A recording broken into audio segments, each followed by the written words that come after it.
talvez na rebeldia, né? Continua da música. Então, voltando da Cheiro de Rosas.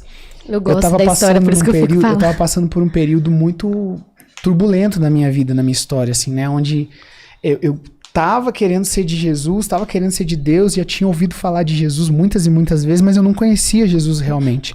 Tinha ouvido falar sobre Nossa Senhora, sobre quem ela era dentro da Igreja Católica, qual o lugar dela dentro da Igreja Católica, só que eu tinha aquelas dúvidas, né? Eu tinha dúvida de todo mundo, eu tinha um relacionamento não muito bom, assim, né? Não era um relacionamento muito bom, e isso era refletido pelo relacionamento com a minha mãe. Eu não tinha um relacionamento muito bom com a minha mãe, né? Então, isso refletia muito. Aí, um belo dia, mandaram uma imagem. Eu tinha muito problema com imagem, cara, porque eu ouvia muita gente falando, né, de idolatria, cara. Mandaram uma imagem da RCC. Um evangélico dentro da igreja católica. Eu era tipo protestante. Pra dentro da minha casa, uma imagem desse tamanho, assim. Minha mãe tinha as imagenzinhas dela, mas desse tamanho. Eu falei, cara, onde eu vou colocar isso aqui? E um quadro de São João Paulo II, que na época não era santo ainda, era beato. Maravilhoso. Maravilhoso, inclusive. E aí eu coloquei lá no meu quarto, pendurei, né, pra deixar bonito. Se alguém fosse lá, eu não ia ver que não tava mal cuidado, né? Aí falei, cara, eu tava passando por uma crise, e eu ia aumentar o meu alargador. Vocês podem olhar a orelha dele. Eu tava, ele voltou. Mas fechou, tá? Ele voltou muito, né, porque era do tamanho de uma tampa de refrigerante. Não fecha mais que isso, você estagnou agora, assim. Isso. E aí eu fui na frente do espelho, assim, e coloquei um negócio, era tipo um canetão, só que maior que uma caneta, assim, que fui colocando, e daí rasgava, sangrava, escorria sangue. Aí eu passei pela sangue cozinha. De Cristo. A minha mãe tava na cozinha, assim, ela olhou pra mim com o olho cheio de lágrimas, assim. O que você tá fazendo? Eu ignorei, fui lá no banheiro, dei uma lavada, voltei. Na hora que eu cheguei na frente do espelho do meu quarto, assim, que eu olhei aquela cena. Cara, tudo bem, eu achava muito maneiro, muito legal e tal, só que eu tava me dilacerando. Eu tava me arrebentando. Aí eu olhei pra imagem de Nossa Senhora, eu lembrei da minha mãe. Aí foi um lapso de emoção, com culpa, com o Espírito Santo chegando. E eu comecei a chorar. E eu arranquei tudo aquilo. E sempre que eu tirava, que eu decidia tirar, eu tirava e guardava. Aí logo eu voltava, eu colocava tudo de novo. E é isso mesmo. E sempre por um ato de rebeldia. Isso hoje eu entendo. Na época eu achava que não, mas hoje eu vi que era um ato de rebeldia. Quando eu tava bravo com alguma coisa, eu ia lá e colocava tudo de novo. Olha só, e eu não percebia. Aí eu peguei e falei, cara, isso não tá me fazendo bem. Talvez para outras pessoas faça bem ou não faça diferença, para mim não tava fazendo bem. Eu peguei e ranquei tudo, assim. Passei pela cozinha, olhei pra minha mãe, peguei todos os meus piercings, fiz voar longe, joguei. Aí nessa mesma noite eu cheguei na cama e falei, vou acender uma vela pra essa imagem de Nossa Senhora. Acendi uma velinha lá. E eu sempre ouvia falar sobre um cheiro de rosas, quando Nossa Senhora se manifestava no lugar. Que o cheiro dela era de rosa. Que era um cheiro de rosa, um perfume de rosa, e eu nunca senti. Porque eu tinha rinite, sinusite também, eu acho que se eu sentisse eu ia começar a espirrar tudo, e eu nunca senti esse cheiro. E aí nesse dia eu tava muito triste, porque afetava, era uma coisa que eu gostava, vi minha mãe e tal, e eu falei assim, eu comecei a falar no meu quarto, assim, falei, ai, Jesus, quem que é essa mulher que me apresenta? Eu queria sentir esse cheiro de rosa e tal, e nada, né? Então eu comecei a chorar em posição fetal no meu quarto, assim, deitei na minha cama, assim, chorar, igual criança mesmo, chorar trancado, minha mãe não ia abrir, né, morrendo de vergonha, minha mãe me vê chorando, e eu falo, o que eu tô fazendo com a minha vida? E aí eu já comecei a potencializar aquilo que eu tô fazendo com a minha vida. Nisso, o quarto foi tomado. Mano, eu não sei explicar. Mas o quarto foi tomado, assim, por uma presença. Uma presença. Eu não vou dizer pra você que na hora eu sabia, não, é Nossa Senhora, isso aqui. Não sabia na hora, foi uma presença.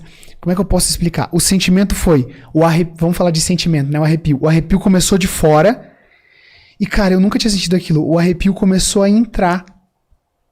Ao invés de simplesmente passar, ele deu pra fora e ele começou a entrar. Eu senti meu corpo inteiro estremecer, assim. E lá dentro, e eu chorando muito, aquele choro desesperado. Minha alma sentiu uma calma. Uma calma. E eu olhei assim pra imagem do Imaculado Coração de Maria, assim. E eu fiquei olhando pra imagem, aquela calma. E aí eu entendi o que era o verdadeiro cheiro de rosas. Não era um cheiro pelo olfato, é um cheiro sentido na alma. E aí naquela hora eu entendi que era o mesmo cheiro que Jesus sentia quando ele era pequeno, Nossa, muito forte. quando ele estava triste, quando ele chorava. Porque, cara, Jesus, ele era humano, ele era um ser humano, ele 100% Deus, mas 100% homem. Então ele teve que aprender a andar, quem ensinou foi Nossa Senhora. Ele teve que aprender a falar, porque ele não saiu do ventre de Nossa Senhora já E aí, galera, falando pra 300 vocês. idiomas. Tudo bem que ele era Deus, mas ele precisou aprender a falar. Precisou aprender a caminhar. Os primeiros passos foi de Nossa Senhora. Quando ele se machucava, quem tava lá pra acalmar ele era ela. Aquele cheiro do cabelo de Nossa Senhora. Então eu senti tudo isso aquele dia. Aí eu peguei o meu violão no meu quarto, assim. Era um Takamine pretinho, assim. E eu comecei. Cheiro de rosas nesse lugar, Maria aqui está, e o Espírito de Deus descerá. E eu fiquei cantando aquilo, cara. E aquilo foi tomando meu quarto, assim. Depois eu saí, eu nunca... Já veio, bichinho. E eu nunca tinha dado um abraço de verdade na minha mãe. Naquele dia eu saí do meu quarto, fui lá, abracei minha mãe, meu relacionamento com ela mudou. Extremamente. Ela fumou durante 15 anos. Isso estava acabando com ela e tal. E ela tinha recém-parado, ela passou por crise de depressão. Eu vi minha mãe quase morrer numa cama por abstinência. É complicado. Foi difícil, assim, sabe? E ela venceu tudo isso. Sem nada, assim. Ela simplesmente decidiu parar. E Deus agiu muito na minha casa. A gente vê que hoje, né, a família, assim, é muito afetada. A maioria dos meus amigos tem ou os pais separados, ou alguma coisa. Cara, eu andei na beira disso.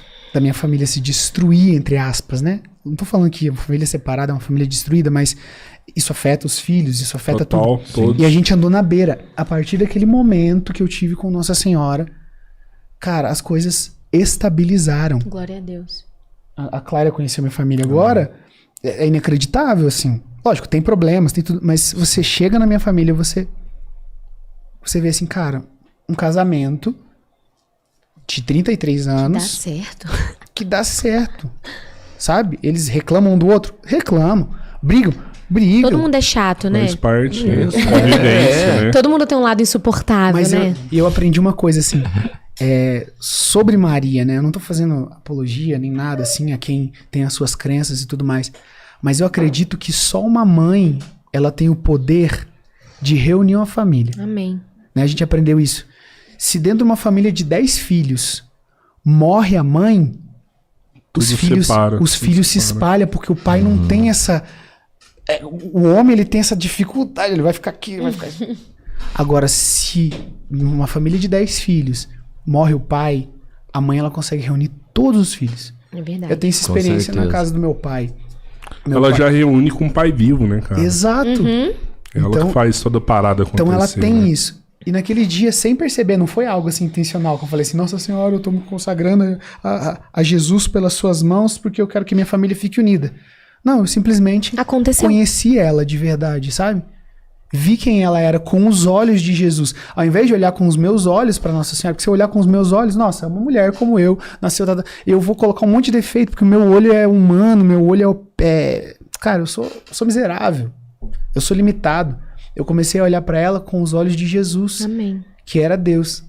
Imagina como que Deus olhou para Maria, cara. Amém. Pra falar assim, não, essa mulher tem capacidade de durante 9 meses gestar uma glória que o céu não consegue segurar. A palavra vai dizer que a glória de Deus, nem o céu dos céus consegue segurar. E o ventre daquela mulher segurou por 9 meses. Gestou e gerou essa glória. Imagina, cara. A mulher é poderosa, Forte. né? Cara, muito ela foda. tem esse dom, ela tem isso, cara, dela. Não tem como não amar. Não tem, pra mim não tem como.